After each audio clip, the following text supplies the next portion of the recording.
Olá pessoal, sejam todos bem-vindos. Esse aqui é o nosso segundo vídeo falando do grupo Telefônica. A gente fala da questão do endividamento da empresa, que é um assunto importantíssimo.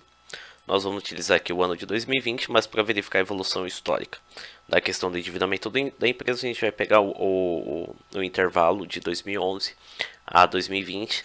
Lembrando que o quarto trimestre ainda da empresa não foi apurado, então eu fiz uma projeção utilizando os 3 primeiros trimestres da empresa.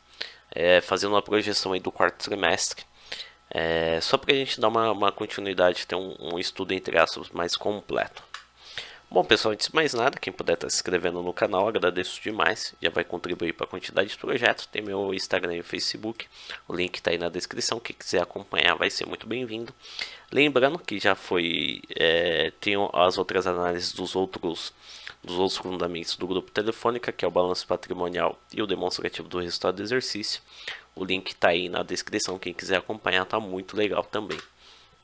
Bom pessoal, aqui tem a questão da dívida bruta, o endividamento total da empresa em relação aos empréstimos e financiamentos, ou seja, aqui a dívida bruta, os empréstimos e financiamentos, tanto a curto prazo quanto a longo prazo.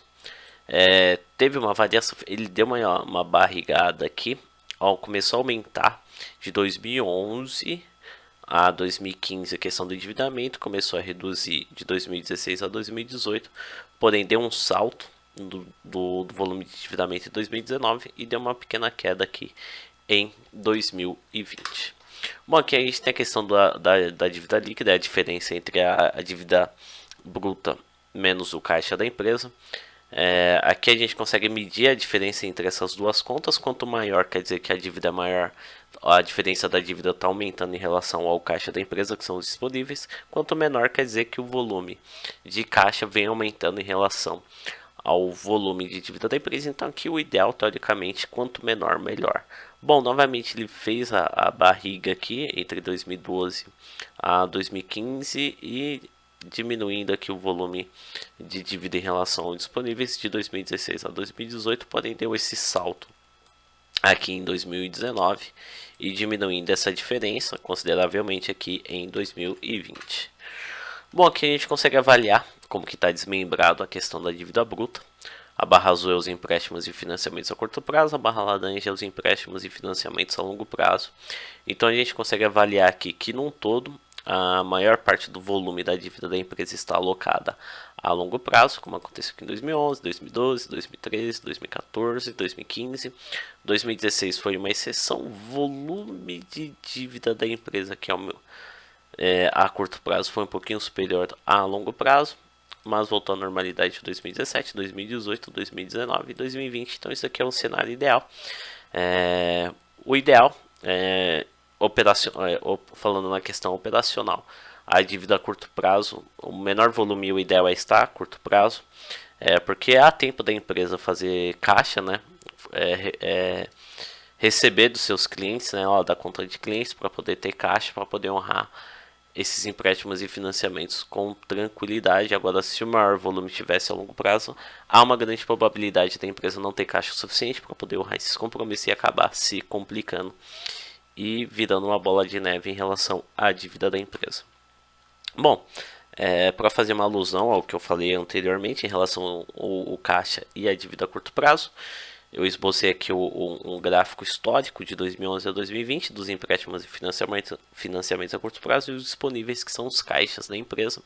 Bom, a gente consegue avaliar que 2011, 2012, 2013, 2014, 2015, 2016 também o volume de caixa sempre foi superior. A gente consegue avaliar aqui que o volume de caixa sempre foi superior ao nível de dívida a curto prazo da empresa, ou seja, a empresa sempre teve capital para honrar seus compromissos com os bancos no período de curto prazo, 2017 também, 2018. Porém, em 2019 aqui a empresa não teve capital suficiente para poder honrar esses empréstimos financiamentos. Possivelmente a empresa teve que fazer captação de capital de giro, ou ela teve que vender algum ativo fixo. Por isso também pode explicar a diminuição do imobilizado da empresa. Para poder gerar caixa, pode ver que o caixa da empresa subiu consideravelmente em 2020 e aumentou um pouquinho a questão da dívida também. Possivelmente a empresa pode ter feito captação de capital de giro para poder alimentar o caixa, para poder honrar com seus compromissos com bancos e financeiras. Bom, aqui a gente consegue avaliar a questão do capital investido. Aqui tá lindo a questão do capital investido. A barra azul é a dívida bruta, a barra laranja é o patrimônio líquido. Aqui a gente consegue avaliar que o patrimônio líquido está nadando de braçada em relação à dívida bruta, ou seja, de todas as operações da empresa, praticamente aí 1000 vezes por cento. A empresa tem bem mais patrimônio líquido do que dívida bruta, então quer dizer que as suas operações estão sendo operadas mais com capital próprio do que com capital de terceiros. Isso daqui é uma questão positiva que eu acho muito interessante. Tem algumas, quer dizer que a questão para a empresa ter um patrimônio líquido negativo está bem longe, tá praticamente impossível, não posso falar que não, né, mas tá bem difícil de acontecer a questão da empresa entrar no patrimônio líquido negativo. Quando entra no patrimônio negativo líquido, quer dizer que as dívidas da empresa corroeu todo o capital próprio. Capital que foi investido pelos sócios e acionistas, e a empresa está totalmente operada endividada. Não é o caso do grupo Telefônica, que o maior volume de capital investido está com o capital próprio do que com empréstimos e financiamentos. Bom, pessoal, termina a questão do endividamento. Espero que vocês tenham gostado. Lembrando que na descrição tem um vídeo sobre o balanço patrimonial. DRE está bem interessante também. Espero que vocês tenham gostado. Um grande abraço. Não se esqueçam de se inscrever no canal, ativar o sininho para vocês ficarem antenados aí, em relação aos novos vídeos. O Instagram e o Facebook, o link também está aí na descrição. Quem quiser acompanhar lá também é muito bem-vindo. Um grande abraço, sucesso a todos. Até o próximo vídeo.